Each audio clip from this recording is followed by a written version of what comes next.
You have the bearing of one born above others, not merely strong, certain. Most demons snarl because they need the world to fear them. You do not. Nor do you. Yet your silence is not peace. It is a blade kept half drawn. Peace is a word used by those who have never watched it burn. The world does not protect the helpless. It consumes them, then condemns the strong for understanding its nature. My father had power enough to rule, yet he chose humanity, love, mercy, and left ruin behind him. Children forced to survive his noble weakness. I chose differently. The blade does not comfort. It does not promise. It does not abandon. It cuts, or it fails to cut. There is honesty in that. You mistake pain for wisdom. I once did the same. I was born to a great demon's blood and believed strength was purity. Mortals were beneath me. Compassion disgusted me. My father left me Tenseiga, a sword that could not kill, while my half-brother received Tesseiga. I saw only insult, but my father had not denied me power. He denied me the illusion that destruction alone proves worth. A convenient lesson from a father who made his son hunger for what should have been his. Perhaps. Or perhaps pride resists truth until defeat makes it listen. Pride is not the enemy. Pride is what remains when comfort, family, and mercy have failed. It is the part of you that refuses to kneel when the world bares its teeth. Without pride, strength becomes service. Without power, love is merely something waiting to be taken. I will not build my life around what can be stolen.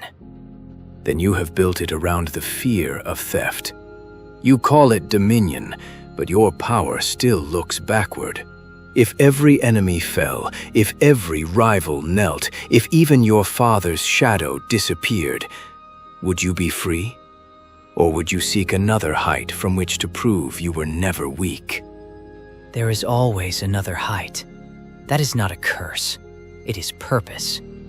To stop is to decay. Satisfaction dulls the edge. I did not preserve my wound. I forged it. Pain became discipline. Loss became clarity.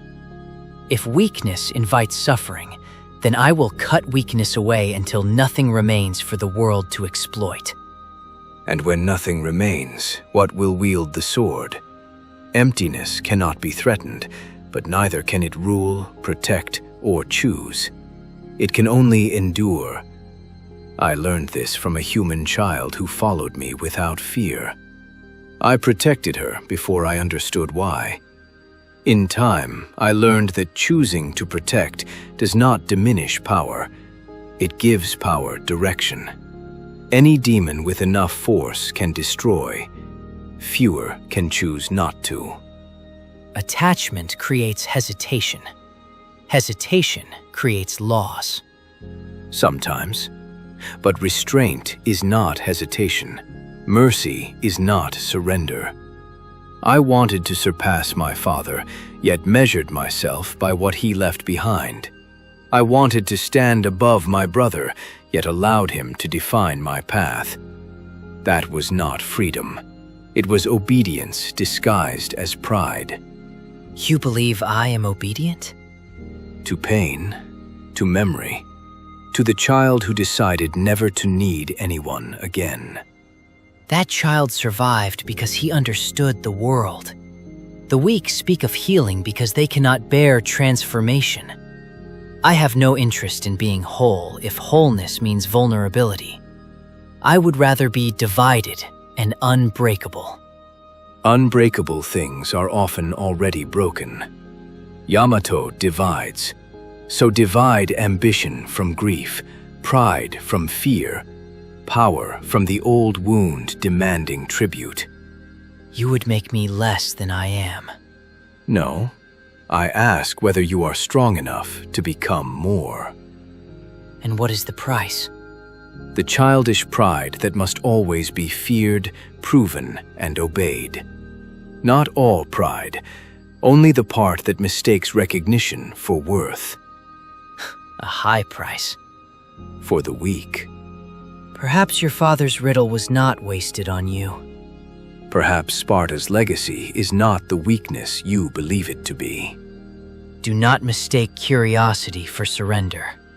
Nor restraint for defeat. Then we are finished for now. Restraint, Vergil. Purpose. Then perhaps you heard me.